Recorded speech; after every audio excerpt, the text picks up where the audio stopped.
Well, good afternoon, everybody. I'm glad to be here. I'm glad Professor Salax was so kind to invite me to your university, and I will try to share my knowledge with you this afternoon, and as you just heard, also on Wednesday. I hope you will learn something useful. I hope you will enjoy these lectures, although that's what I can say for today. It's not an easy topic, so stay aboard. It's difficult, but you will be rewarded. When I'm talking with my students in Germany about euthanasia, I usually start with a quite simple but important question. Who of you has already seen a dying human being? Or more precisely, is anybody in this room who has seen a person, a family member, a patient before her or his death, either in the hospital or in a family home or in the neighborhood or elsewhere? Is there anybody who can describe the situations and is willing to describe the situation? It's always difficult to start with a question. Okay, maybe we do this later. If you all say the truth, this is a very interesting finding because it says a lot about a society or various societies who kind of have a taboo around death and dying, so that people at the age of 18, 19, 20, 21 have never seen the last hours of maybe a family member. So I was, of course, prepared that it is difficult to start with a question. I brought with me a case history. You will read it in a minute.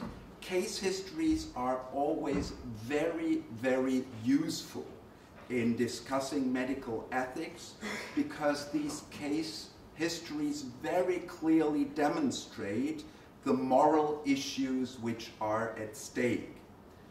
My case history, you will read in a minute, is a real one from Cologne University Hospital. I've changed a little bit names and details, but that's not important. So please be so kind to read this short text, and afterwards I will ask just one or two questions, and I will be very happy to get answers.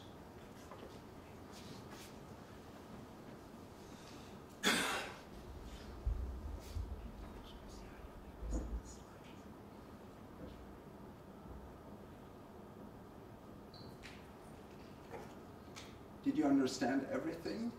I think it's quite simple. Okay, we all in this room are human beings, and because we are individuals with an individual biography and with private and professional experiences, we have what we call moral intuitions. So everybody here in this room has a different feeling about what would be right or wrong for Mr. Peters now. This feeling, coming probably from the stomach or the abdomen, this feeling about right or wrong is called moral intuition. Now, who is able to describe her or his moral intuition regarding this case report?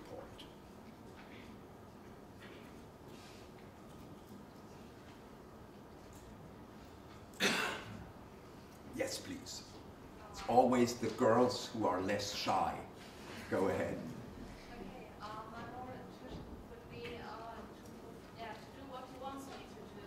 Okay. It's right for him, support him, and maybe make things better. Okay. Okay, so you would argue he's in a very difficult situation and his suffering can only end with the end of his life. So if he should ask a doctor to kill him, then you would say, okay, that would be the right way to deal with this case. Is that correct?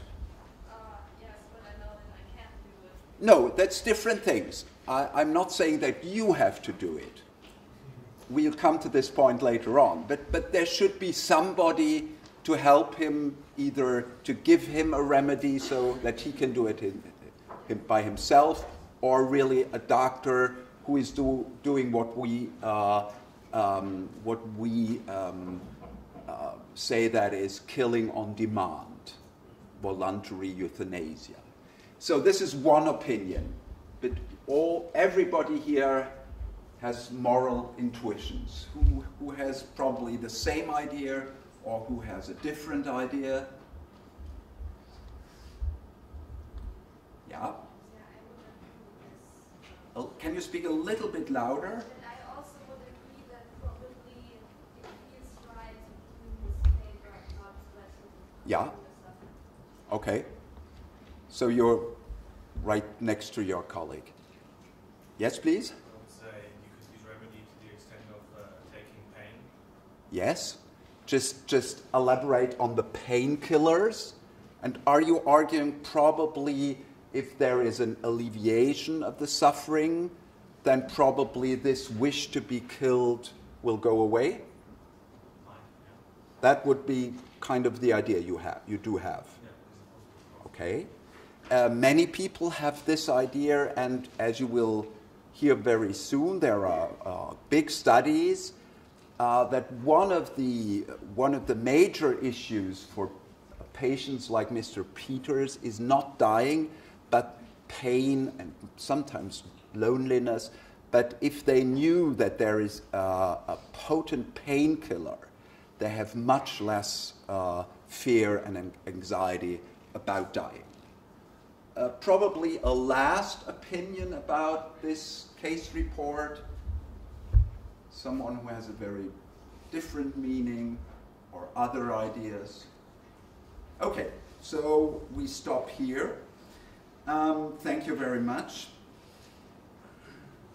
Why is today's topic, I go back, euthanasia in Europe so important, even for first-year medical students in Latvia?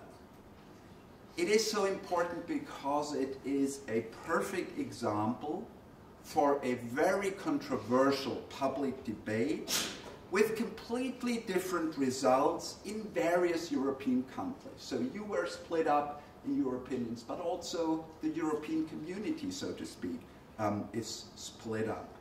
I'll give you just 3 examples. First, and this is probably not a surprise, the Netherlands, Holland. In 2002, I have to work now here with my pointer, in 2002, a law on euthanasia was approved, and according to this law, active euthanasia is not persecuted when each of the following conditions, the list is here, is fulfilled. First, the patient's suffering is unbearable, with no prospect of improvement. Second, the patient's request for euthanasia must be voluntary, must be his will, and persist over time. Ideally, there is no influence of others, third persons. Ideally, there is no psychological illness, and ideally, there is no drugs. The patient must be fully aware of her or his condition, of prospects and options. There must be a consultation with at least one other doctor who needs to confirm this. So we have the principle of at least 4 eyes. Death must be carried out in a medically appropriate way, either by the doctor, that what we would call active euthanasia, or by the patient, that would be physician-assisted suicide. I'll go into details very soon. And probably the last thing, but it's not very important, in the Netherlands you can start with this if you are 16 years old, not 18 but 16, If you're 12, 13, you can do it with the help and the agreement of your parents, but this is rarely done. Okay, that's about the Netherlands, the so-called Termination of Life on Request and Assisted Suicide Act, for 11 years now working. In Germany, the German Medical Association recently, last year, stated that active euthanasia, as well as medical assistance for suicide, I quote, does not comply with the medical ethos of a physician. In Germany, no special law on euthanasia exists.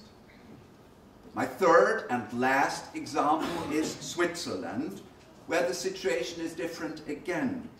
The Swiss legislation assigns the implementation of assisted suicide, only assisted suicide, to two lay organizations called Exit and Dignitas, Dignity. As a result, for example, many German patients willing to die look for help in Switzerland. But this is not for free. It is a commercial form of euthanasia, so you make money.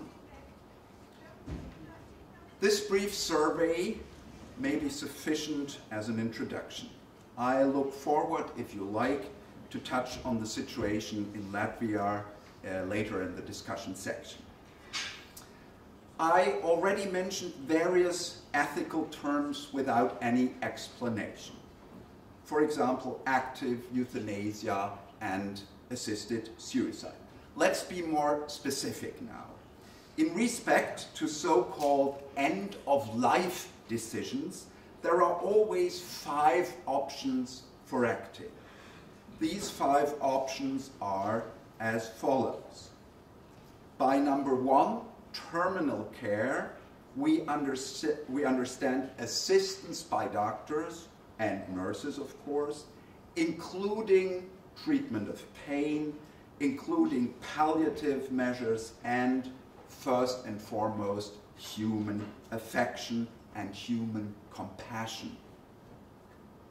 Second point, passive euthanasia means, for example, restricting medical treatment on dying patients.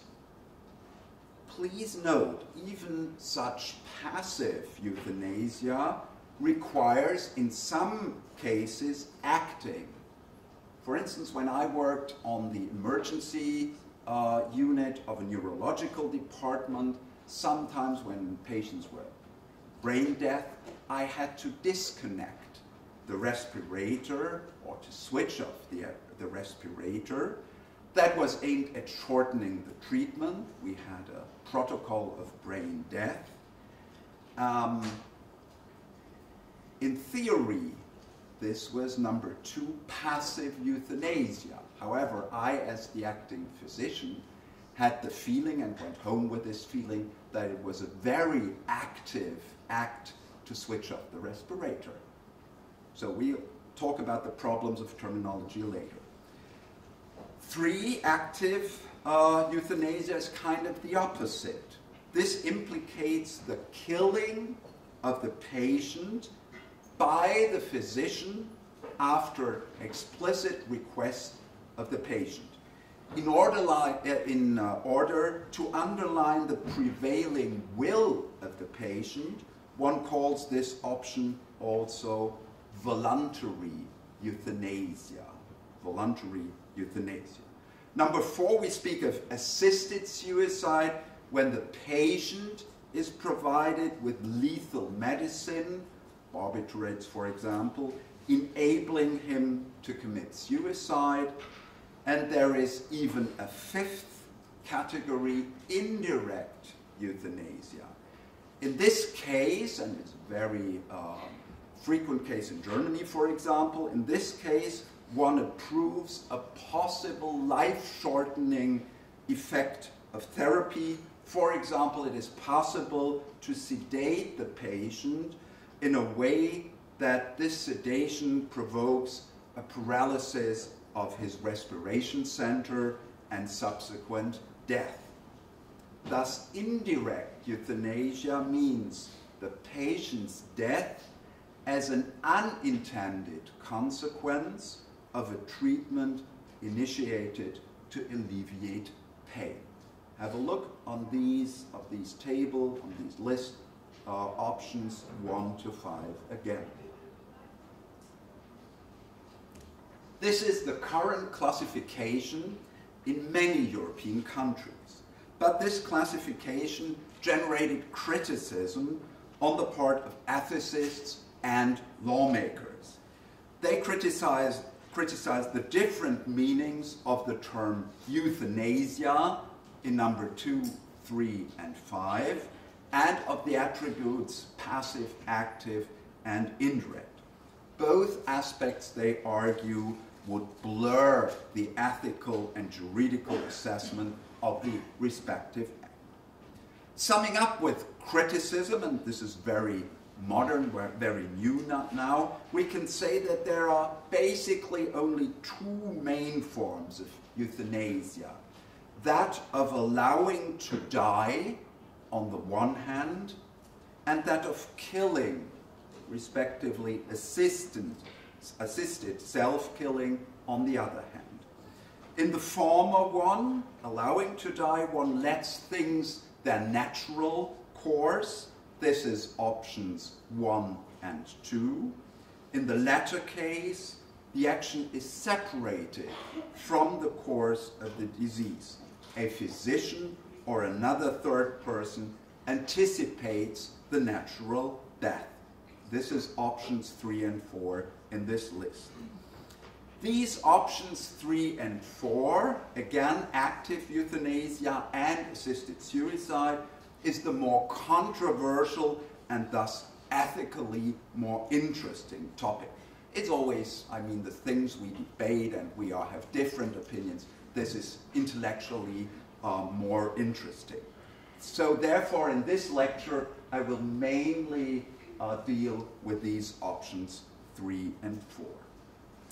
Of course, it is impossible today for us to consider the legal regulations, the laws of 20 or more European countries.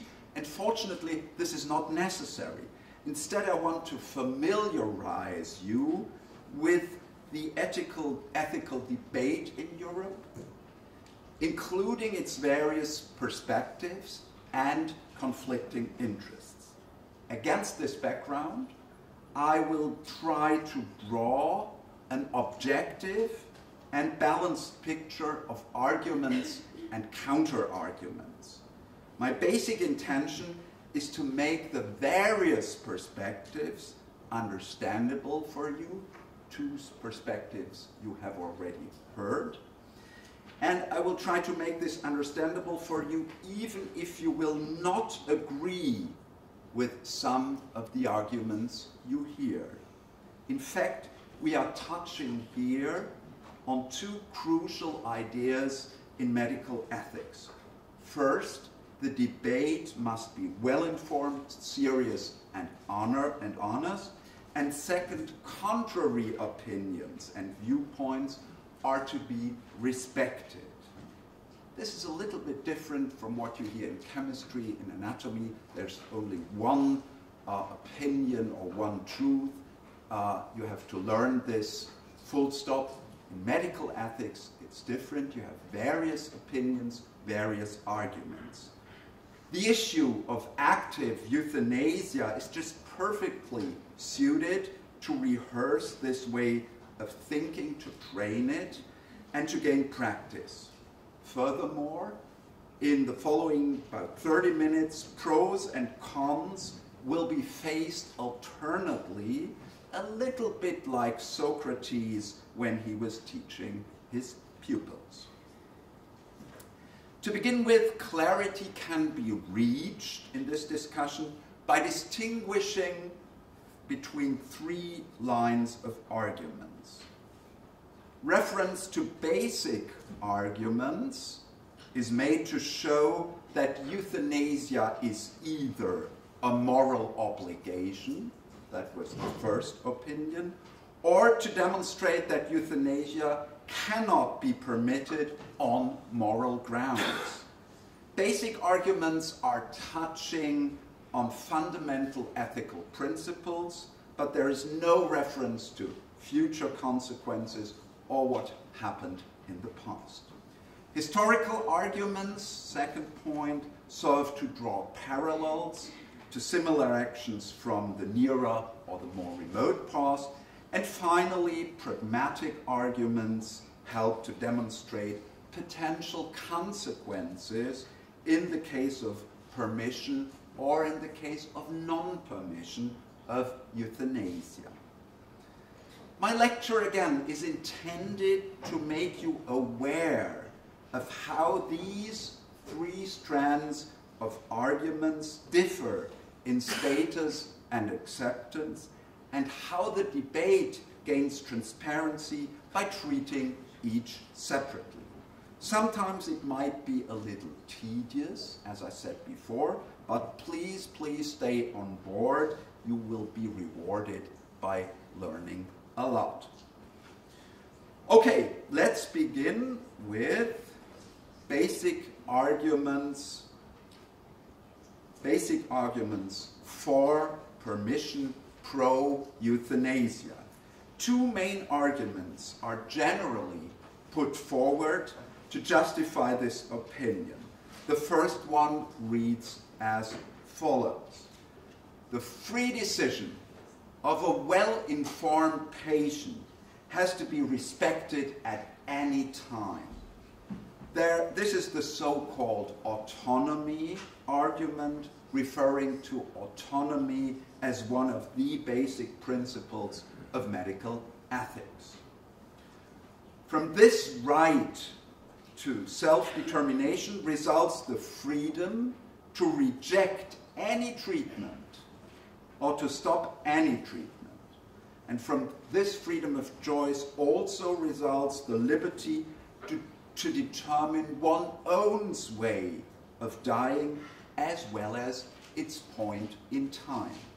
For the use of this autonomy argument, it is irrelevant whether the process of dying has already set in or death is imminent. At every moment in time, a patient suffering from unbearable, unacceptable pain has the right to require help for ending his life. That's his or her freedom of choice. Now the criticism of this autonomy argument mainly focuses on the assumed freedom of decision. Are we humans, are all of us as autonomous as we believe, or are we not? I shall comment on that in a minute. The second argument in favor of permission of active euthanasia focuses on the medical obligation to alleviate suffering. That's why you all study medicine. You want to help patients who are in need. So this argument refers to the ethical principles of beneficence or of doing no harm to the patients. Sometimes this is also called principle of non-maleficence, a little bit complicated. This perspective means that every doctor has the duty to relieve the pain of his patient, even when curing is excluded, palliative cases. This perspective applies explicitly to cases when the alleviation of pain leads to a shortening of life. From this viewpoint, active euthanasia or assisted suicide is justified in some cases because in such hopeless situations, the suffering of the patient will only end with his death. Remember Mr. Peters, his terminal prostatic cancer, his suffering will only end when he dies. Now, the counter-argument. The opposing position accepts the duty of the physician to alleviate pain and distress, of course. But this perspective views a doctor primarily as someone who has to preserve life. The contrary. The doctor epitomizes the principle of hope. You can even say a doctor is the principle of hope and not the principle of killing. Consider for a second your position with regard to the physician in this scenario. For which position would you opt? It's not an easy question. Now, two basic arguments against permission. Various arguments against the moral acceptability of euthanasia are put forward.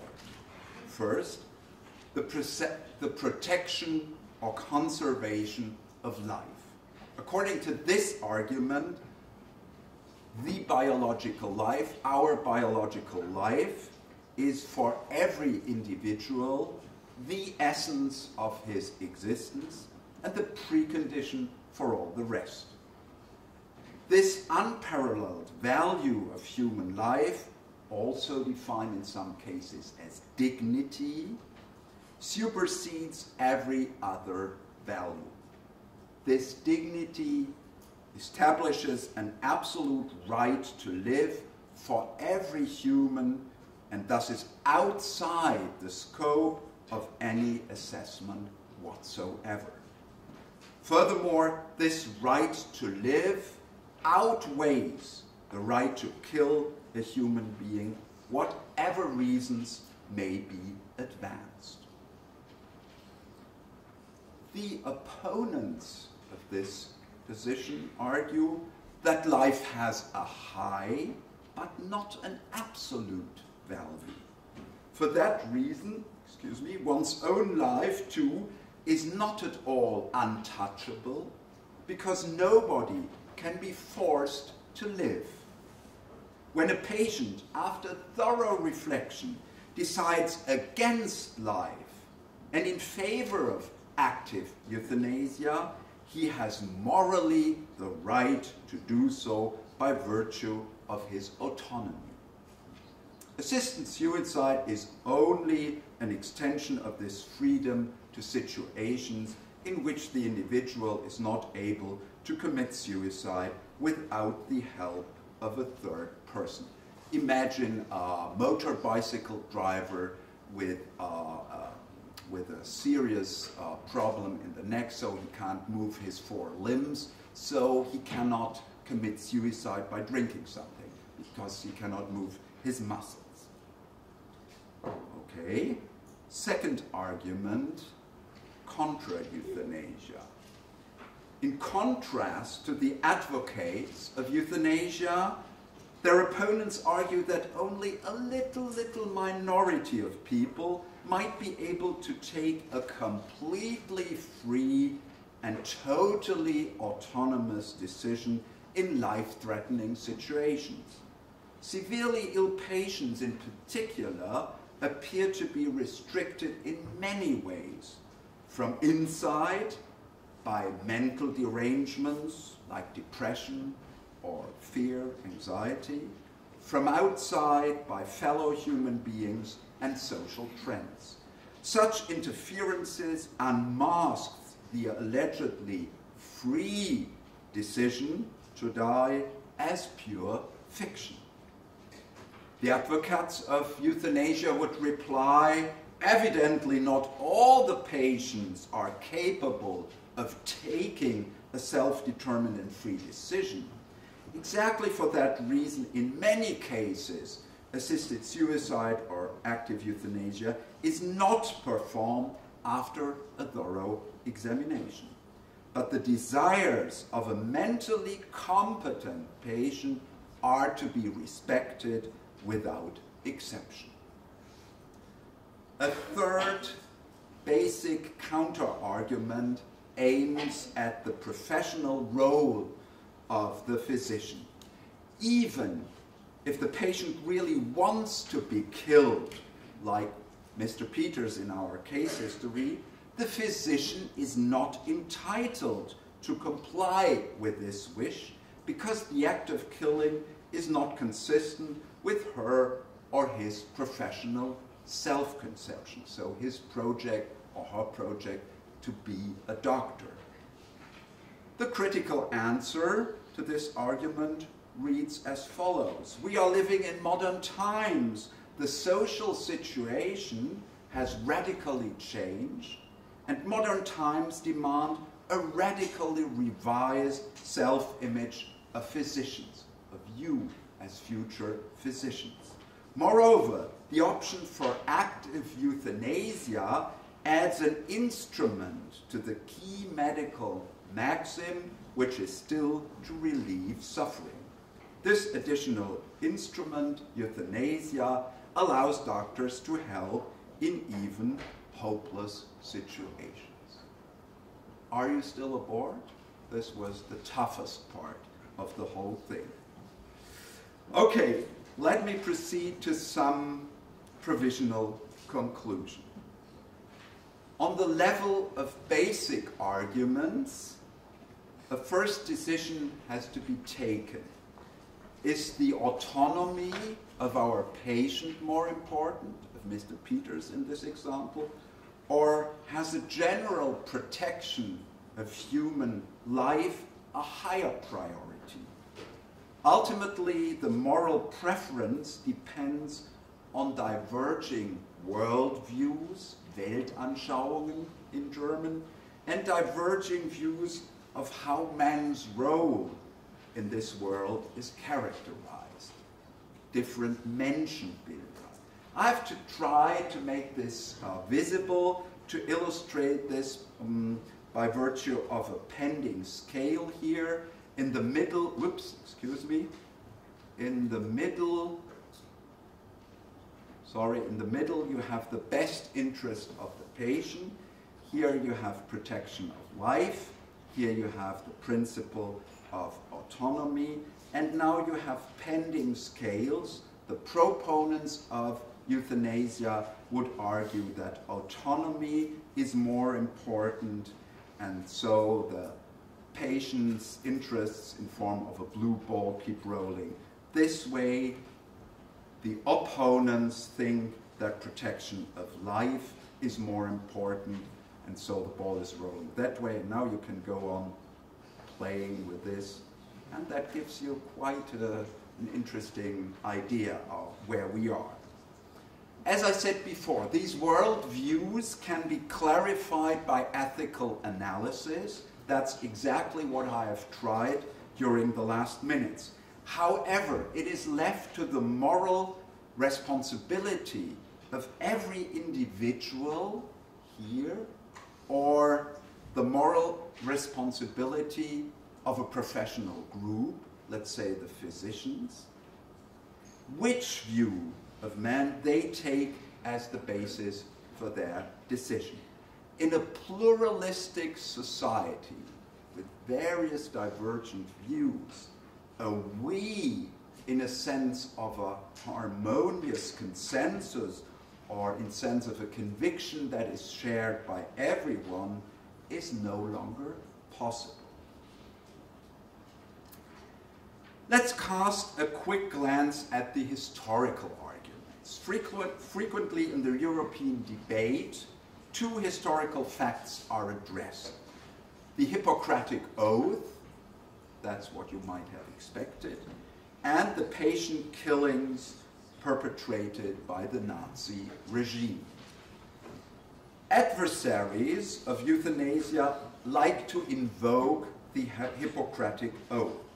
We won't talk about the oath in detail. Now that would need a separate discussion. It's all about here, it's all about one or two sentences. I have extracted these sentences from the oath for you. I will neither give a deadly drug to anybody who asked for it, nor will I make a suggestion to this effect. In purity and holiness, I will guard my life and my art. Building their argument On this starting point of medical ethics, opponents of euthanasia infer an axiomatic interdiction. According to them, according to the opponents of euthanasia, the permission of euthanasia runs contrary to the tradition of medicine and contrary to the self-conception of doctors, and that has always been the case like this. Historically seen, and I'm more a historian of medicine than a medical ethicist, historically seen, this is a weak argument. The oath was written 2,400 years ago in a very specific context. It does not present any argument. It describes only an ethos, a moral obligation of the medical profession. As you may know, there are other commitments implied in this text, in the Hippocratic Oath. For example, the refusal to use the knife, or the promise to support one's own medical teacher financially. The last promise, unfortunately, is outdated for long. Consequently, the oath holds not at all a quasi-automatic and in all parts valid moral authority, not at all. Its history proves rather the contrary. Medical self-commitments are changeable. The question, however, is whether ethical norms from this professional ethos are changeable or not. Is there a question? Yes, I just wanted to make a short remark that according to some translators, the Hippocratic Oath even doesn't ban the euthanasia, because you can read the text in a bit different way, as if it was saying that the doctor makes an oath not to give a poison to somebody else to use it as a poison, not for a case of committing suicide or something like that. I think that's usually, what the Greek text quite clearly says. Yeah, no, the two of us should go to the Greek original. Yeah. Everybody knows it's from ancient Greek, and there are various translations. I picked one of the best English, I think. But if you see the context of all this, I think it's meant that you should stay away from this as a physician, and I think we have other sources, even from Roman times, because there were many philosophical schools arguing in favor of, for example, committing suicide. Pythagoreans, basically. Sorry? Only Pythagoreans basically argue for badness of committing suicide. No other ancient right, and for a long time it was supposed that this is either Pythagorean or Neo-Pythagorean. Yeah. Okay, we can elaborate on this later on. Let me just stress finally, and then we are through with this, one point. The Hippocratic Oath, and you will always hear people arguing in the euthanasia debate with the Hippocratic Oath, and therefore it's important. This oath contains many obligations. The physician must do this, or the physician must refrain from doing that. But the Hippocratic Oath comprises no single argument. But that's exactly what we expect today from medical ethics. Convincing and debatable arguments which can be put into effect. Now, I shall approach a dark chapter of German history, a chapter that really plays an important role in the European debate. I'm referring to the patient killings by the NS regime and its allies, which claimed more than 300,000 human lives. All in all, if we count everything together, the Nazis killed more than 300,000 persons between 1939 and 1945. Most of the killed patients were deeply suffered from neuropsychiatric disorders, and psychiatric institutions were deeply involved in these crimes, killings included. Physicians were central in this so-called euthanasia program of the National Socialists. In fact, the history of the term euthanasia is a history of misuse in the period of Nazi dictatorship. In the 19th century, around 1900, euthanasia was still a synonym for active killing by physicians on demand of their patients. And for that reason, the term had a rather positive connotation, also in Germany and in other parts of Europe, as voluntary euthanasia has today in the Netherlands. Therefore, the murderers of the Third Reich employed it intentionally in order to veil the unconceivable mass murder. So they just looked for a word who made things seemingly more acceptable.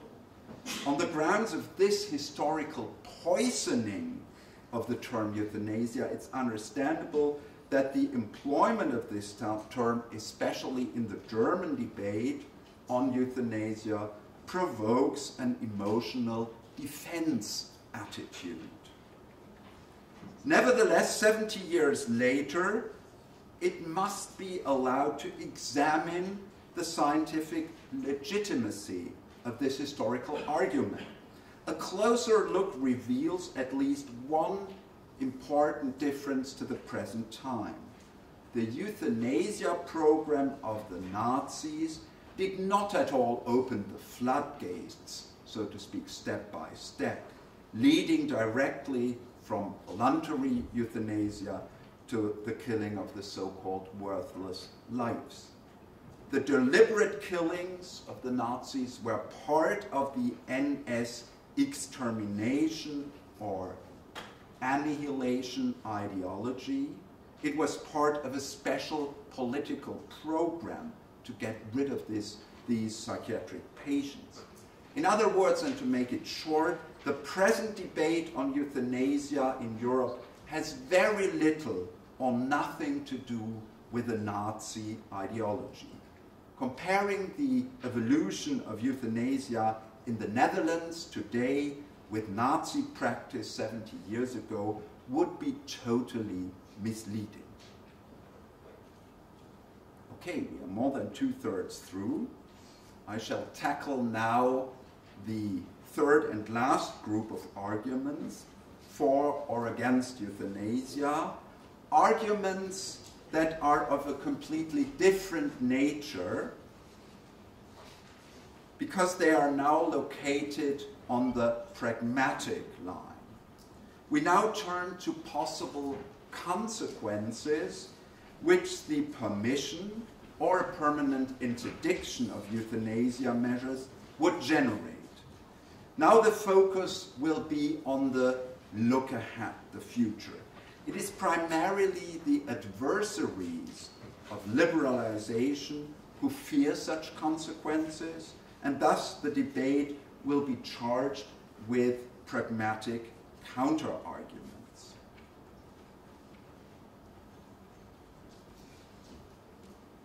A prime counter-argument is the fear for destruction of the trustful relationship between doctor and patient. Even if euthanasia would be allowed only on explicit demand of the patient, the doctor-patient relationship, would undergo a profound change.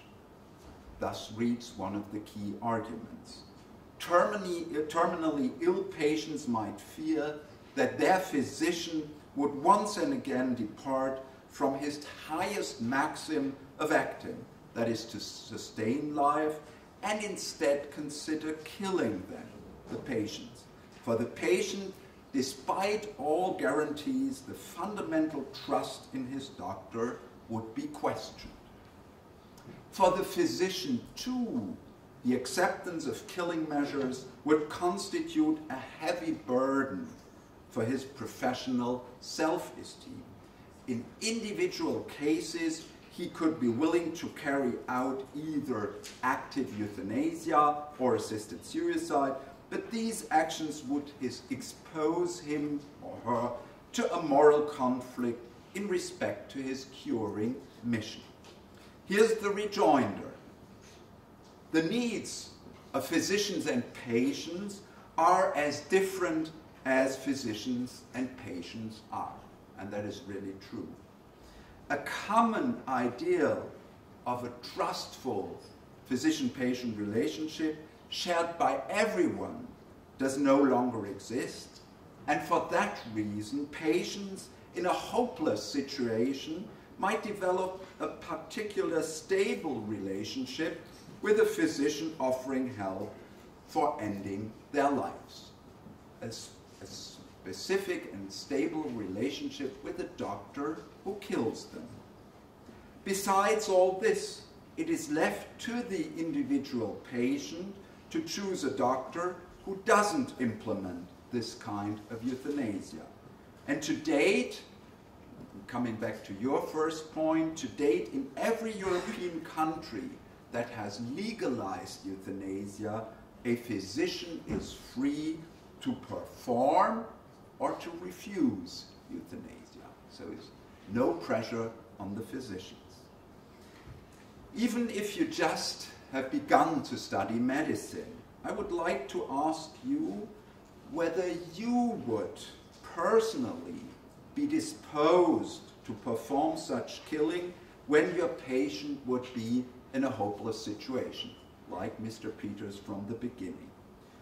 When you consider such a question, please have in mind that this rather abstract discussion will involve your individual biography, your medical identity, and your whole life. Again, in this respect, medical ethics is very different from all the other medical fields you come in contact with in the near future.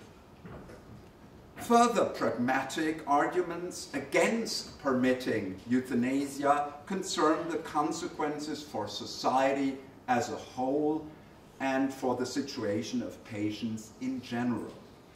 The most frequently used argument is that of bursting of the dam. You can read it here. Sometimes it's also called slippery slope.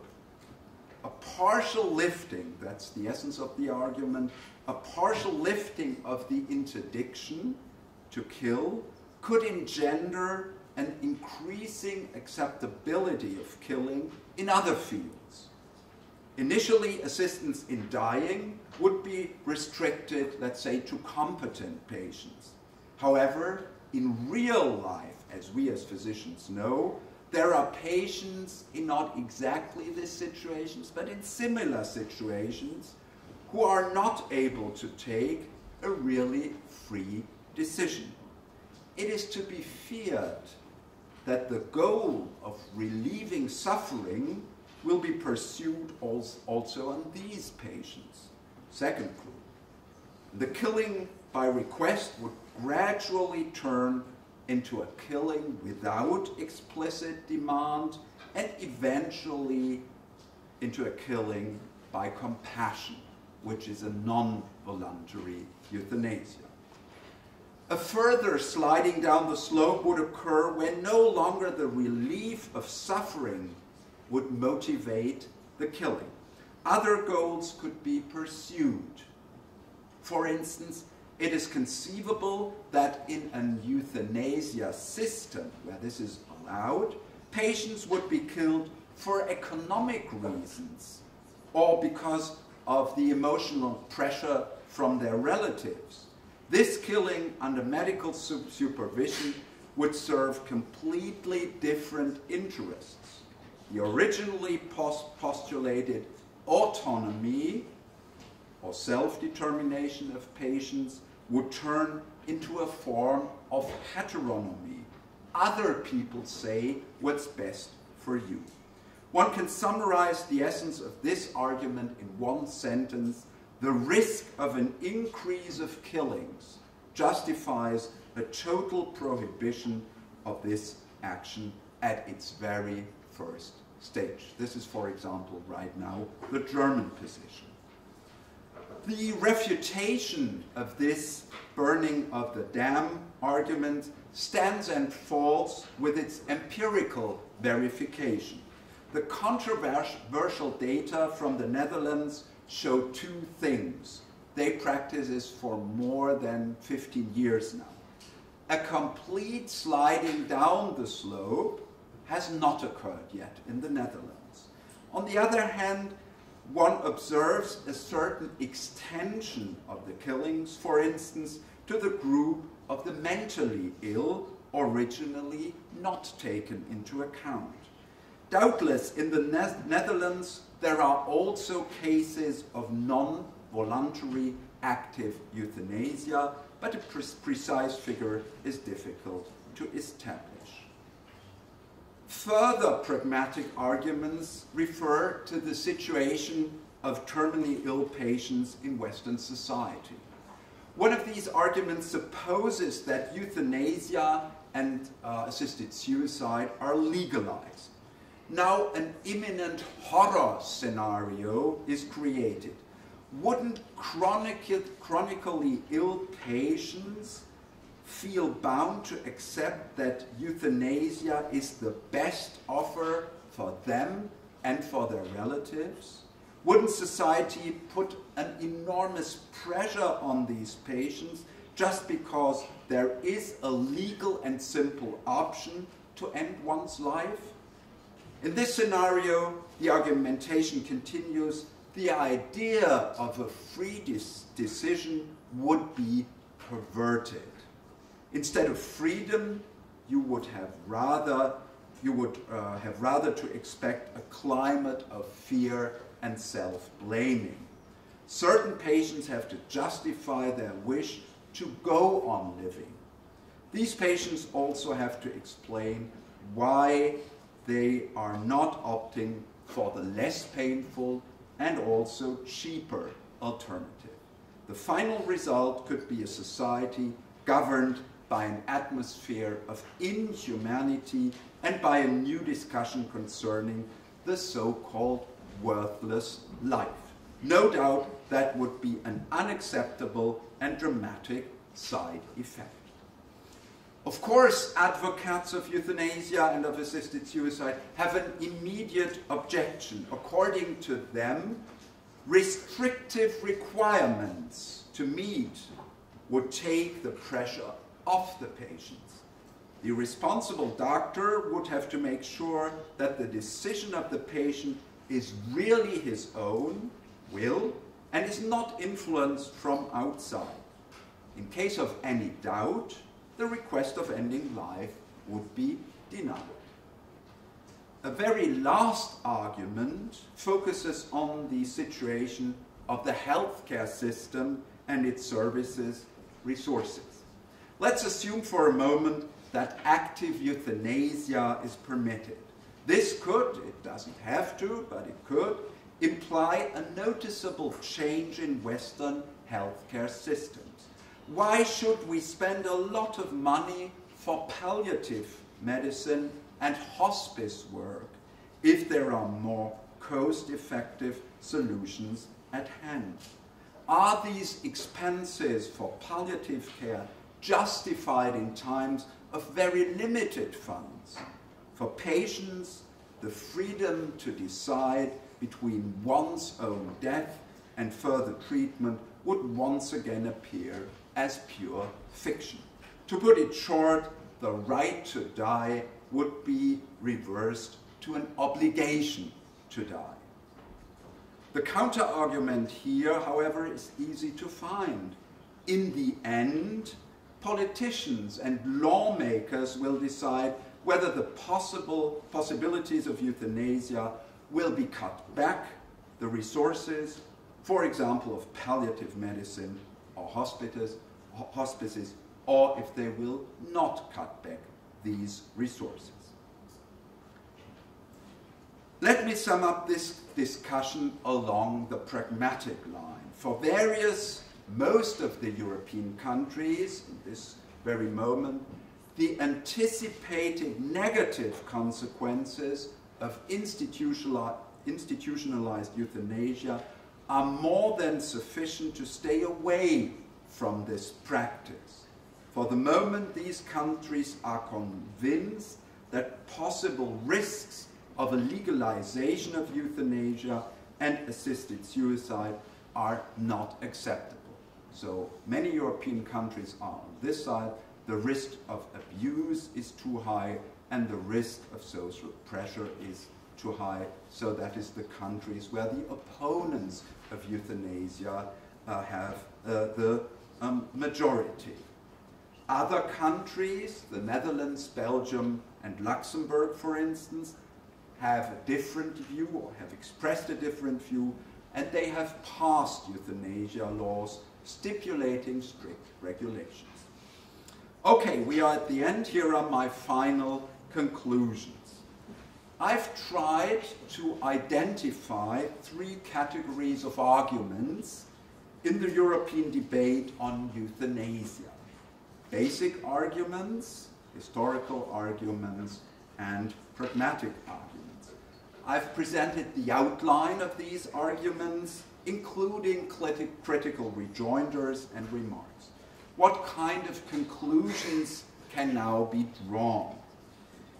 A physician needs to base his or her decision and action on individual moral convictions. You must be convinced that if you act that this is right what you are doing. But we have to accept that in the present debate on euthanasia, moral convictions and ethical principles do not produce a gold standard which is acceptable for everybody. This is also very different from medicine, where for a certain amount of years you have a gold standard how to deal with stomach cancer, how to deal with prostatic cancer, and so on. Not so in ethics. Whether the autonomy of the patient or the protection of human life has to be given highest priority is determined by the perspective of every individual and left to his own moral responsibility. As I've pointed out, the comparison with the patient killings during the NS era is not really a convincing counter-argument against euthanasia. The political situation, the motivation, and the general political historical context differ dramatically from the current situation in the countries which have legalized euthanasia. Nevertheless, we should keep all in mind that abuse can always occur, kind of a historical lesson that we learned. Particularly for Germany, or for German physicians, the events during World War II remain a historical burden. Unfortunately, and I'm sorry to say so, even the Hippocratic Oath does not provide a really useful guideline, for it doesn't contain any argument, and many of its obligations are outdated for long. As passionate and controversial the discussion on these levels, on these 3 levels or 2 levels, the first 2 may be, I personally have the impression that the present debate culminates in the consequences.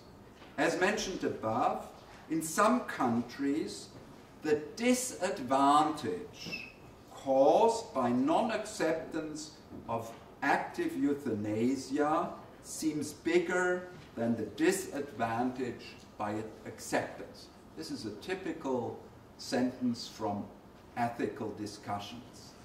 So it's not the question if something is good, but if something is less bad than something else. I will reread it. In some countries, the disadvantage caused by non-acceptance of active euthanasia seems bigger than the disadvantage by acceptance. This is the case for the Netherlands, mainly Belgium and Luxembourg. In most of the European countries, however, the situation is still the other way around. For these societies, it seems just too risky to legalize euthanasia and or assisted suicide. Yet France and England may follow the Dutch example sooner or later. So the European debate on euthanasia is not over, it's just about to begin. Finally, I hope that this somewhat difficult and complex lecture hasn't caused you any harm. This is in the Hippocratic Oath too. I hope you have understood, or again to understand, how ethical argumentation is working. I also hope that you have learned to accept and respect positions that are not yours. Your medical practice will now go on for another 40 or 50 years. No matter whether you will practice in Latvia, in Germany, in the Netherlands, or in the United States, or in another country, you certainly will come across these so-called end-of-life decisions. Today you've maybe come in contact with this topic for the first time, so I sincerely hope you will keep good memories of this lecture. Thank you very much.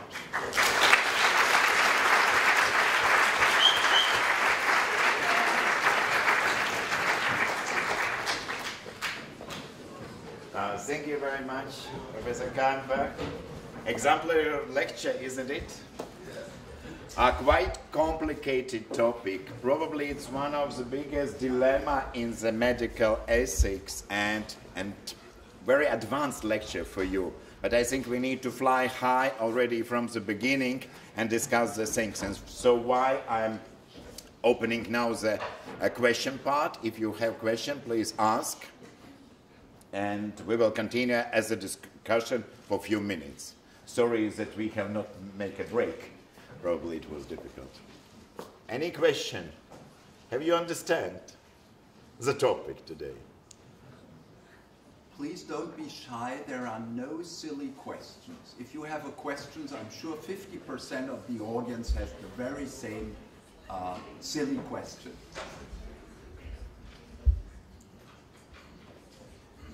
Well, okay. What's your personal opinion on that topic? Because to me, it was not that clear what you think, and with your medical experience, and you said you already unplugged, some aspiration thing. Actually, what's your opinion on euthanasia? I have deliberately renounced to present my personal point of view because that would guide you in a certain direction. That is okay for all the other medical fields. If you discuss about the anatomy of the spine, in medical ethics, everyone has to find his own way. I can show you different roads, but I cannot make the decision for you. I will answer your question. Maybe some of you, it's a question, an answer from the literature. Some of you may have read Rilke, a nice novel, Malte Lauritz Brigge. And there you find one sentence, translated, everyone has his or her own death. So, my opinion is, right now with the situation in Europe, for us in Germany, it's always the contrast, the Netherlands and Germany. I think you have people who profit from the more liberal regulation in the Netherlands, and you have some people who profit from the more conservative regulation in Germany, but also the other way around. I have practiced in the hospital a couple of years, and I'm now in a theoretical field. I think there is no solution to this problem with only winners.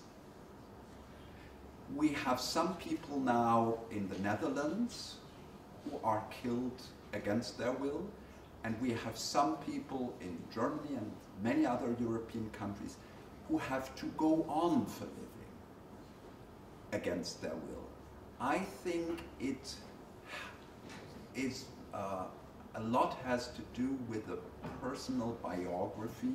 If you have a very strict patient who has made decisions all his life long, so I would trust him to find the right solution for him, whatever it is. However, that's the problem. If you have a law, you have a law. So there is no answer to this. Maybe personally, I would have difficulties I would not be able to perform killing on demand, personally. I would have problems if it were allowed in Germany, but of course, as an obedient citizen, I would accept it. As I told you, I have repeatedly switched off the respirator on the emergency unit, and I didn't sleep very well after that. This is not an answer, it's kind of an answer. Yes, one of these basic arguments was that life should be saved by doctors. But the problem is the person is definitely dying. How can I save his life anymore? So I don't understand how this argument works. Yeah. Can you repeat the question? Yes, she said the maxim of a doctor's profession is to save life. Well, I haven't said this. I said I think to alleviate pain, to alleviate suffering. No, one of his balance arguments was the same. Oh, protection of life. Yeah, yeah. Okay. Protection of life. Yes. And the special point is protection of life isn't possible anymore. That's true. So that was my question. How this would be an argument against euthanasia if this is not possible? Yeah. The opponents of euthanasia would argue that you are not allowed to kill terminally ill patients, be it on religious grounds. Protection of life can have a religious, theological argument behind it, or it may have a secular argument behind it. Interestingly, the inventor of autonomy is Immanuel Kant, not too far away from here in Königsberg. He was a fervent opponent of suicide. So he said no moral individual can have a wish to annihilate himself. So this was crazy for him. It would be protection of life in the sense of taking away all the pain and all the distress, all the problems of breathing. So protecting life does not mean protecting life eternally, but not deliberately ending life, cutting off life. Did you understand that? Because, I mean, what is now practically no longer a problem is passive euthanasia, the restriction of treatment. So you let things their natural course. That also means protecting life in a certain sense. You are completely right that it is not at first glance a correct formula, but this is the sense behind it. Thanks for a very good question.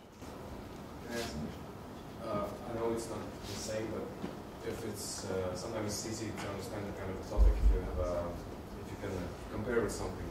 For example, with abortions. I mean, like 200 years ago, it was like completely everyone was against. I think in a social level, but in the individual, there were like still like malpractices going on and so on. and so they, like, society improved it and made it legal. Yeah. In some countries, for example. In some countries. In Ireland, for example, it's illegal. In Poland, I guess it's because of religious, like, point of view, it's illegal. I think now we kind of, like, here in Latvia, we are, like, okay with abortion because it's regulated by law. So if the society is prepared, you know, during the time, if, for example, you said that you wouldn't be, like, you wouldn't do this, like, you wouldn't, like, end life, but maybe from this, since the, I don't know, from the starting to study medicine, you will be, like, kind of prepared. You know, it takes time, so I think maybe how you can come up with this, like, abortions and euthanasia. Depends on your own professional biography, private biography. The question was compare abortion and euthanasia, two ethical issues. And in abortion, so the argument is we have run further during the last decades. So more countries with a liberal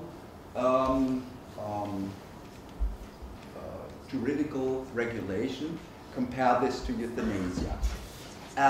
You are right, the mega trend in medical ethics is liberalization.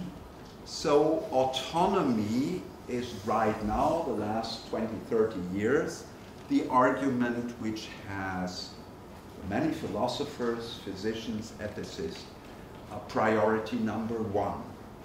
So maybe you might expect to see a law in Latvia or in Germany that somehow regulates euthanasia.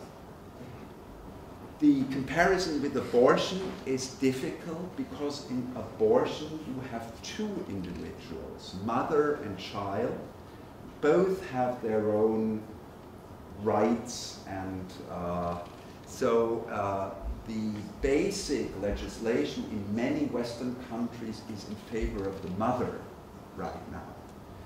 However, for lawmakers, it is very difficult, it's very complex because it's not allowed, it's not prosecuted, which is difficult. But so abortion, you have this mega trend, which will also include euthanasia earlier, sooner or later. But it's difficult to compare. A question about the topic. Talking about euthanasia, it's sometimes very abstract. Like we have pros and contras, but leading it to the reality. I think in my very simple view, it's mostly like religion is against and like science is for it.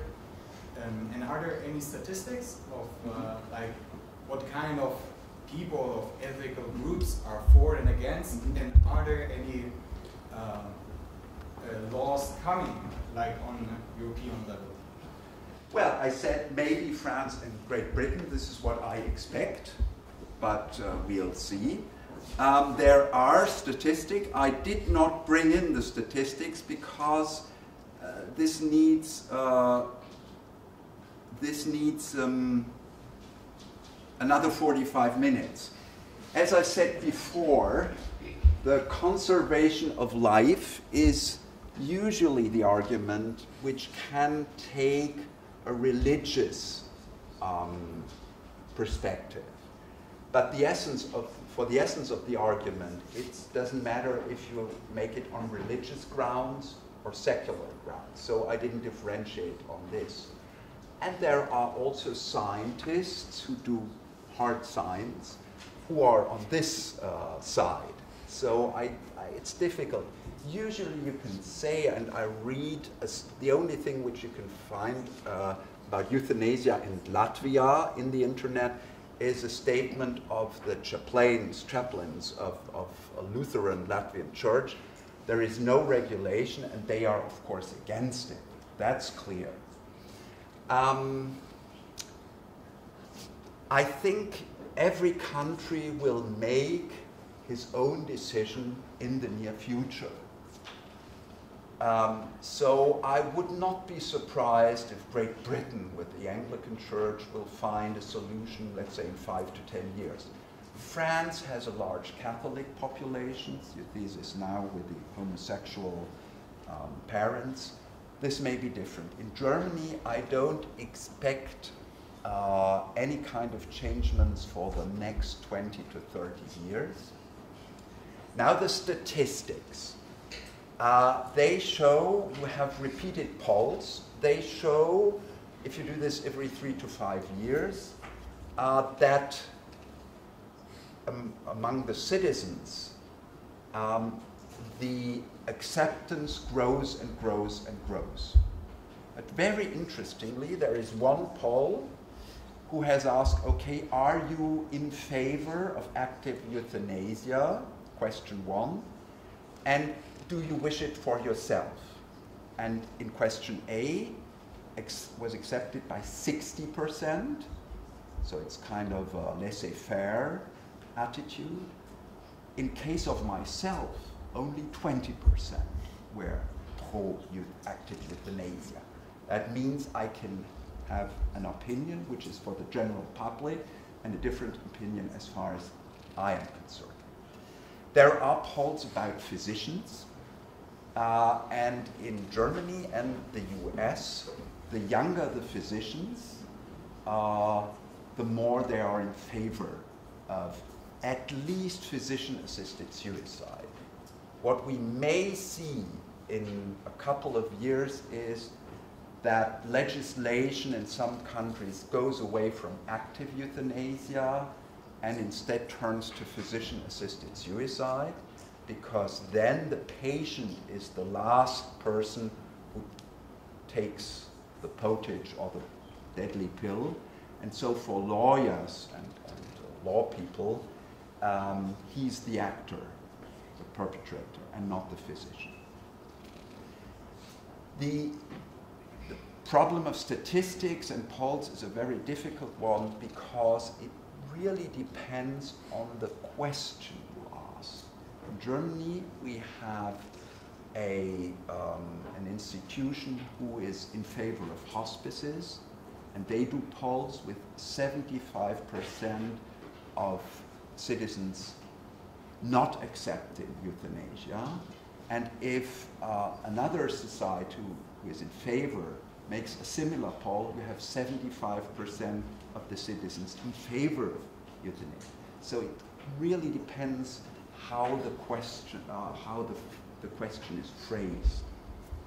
I'm not a friend of statistics in these terms. I think knowing about the arguments, thinking about the arguments, finding an own solution, that is the way you should deal with that. It's not interesting for you if your neighbor or 70% of your colleagues are for this or for that. It's just you who counts. The last question. Thank you for the lecture. I wanted to ask you, what about the research management? Those who are contrary to euthanasia, what do they think? Is it better to spend the resources on someone who is, well, let's say 60, 70, or 80-year-old, who we know will eventually maybe die in 10 or 15 years, rather than spending those resources on someone who needs it more and who can more contribute to society and his life and could live longer? Can you comment on this, and maybe the people who are contrary to the euthanasia, what is their comment on this topic? You would be an excellent health economist. This is the kind of question health economists ask. However, they are bright enough not to link it to euthanasia. What you say is that you can quantify good life. I may have a young boy of 8 or young girl of 18 years with a very expensive but curable disease. And so I should put 1 million lots into this case. No, that was not what you meant? No, I meant that spending these resources, someone who can, in the, well, let's say next 10 or 15 years that he will live, who can give back something. Other than maybe, well, I'm not saying maybe that we shouldn't give any care to older people, but what can they contribute after that we will give them these pain relieving medications or something like that? You mean what the patients, the terminally ill patients can return to society? Yeah. Well, I don't know. Usually, your question, I think, you should, at least in Western countries like Germany, France, Switzerland, Great Britain, both ways of dealing with this problem are next to each other. That is kind of a competition. But it is agreed that we need resources for hospices and palliative care. Even in the Netherlands, sometimes people say, oh, the Netherlands, they do this active voluntary euthanasia, killing on demand. They don't care for palliative care. This is not true. The Netherlands have a very good, elaborated palliative care system. So I think that someone who is dying in a hospice or a palliative care center, he returns maybe something to his family and to the caregiver, to the nurse, to the physician, but he definitely does not return something in terms of dollars. And so this is what I have meant with Weltanschauung, worldview, the position of man in world. Either you are in favor of this, there are arguments for that, or you say, okay, I don't want to spend money for this, then you have a different perspective on this problem. Okay? Thank you. Thank you very much. Unfortunately, we need to stop because you have your next classes. But Professor Karenberg will be here for next 5 minutes. Thank you very much again.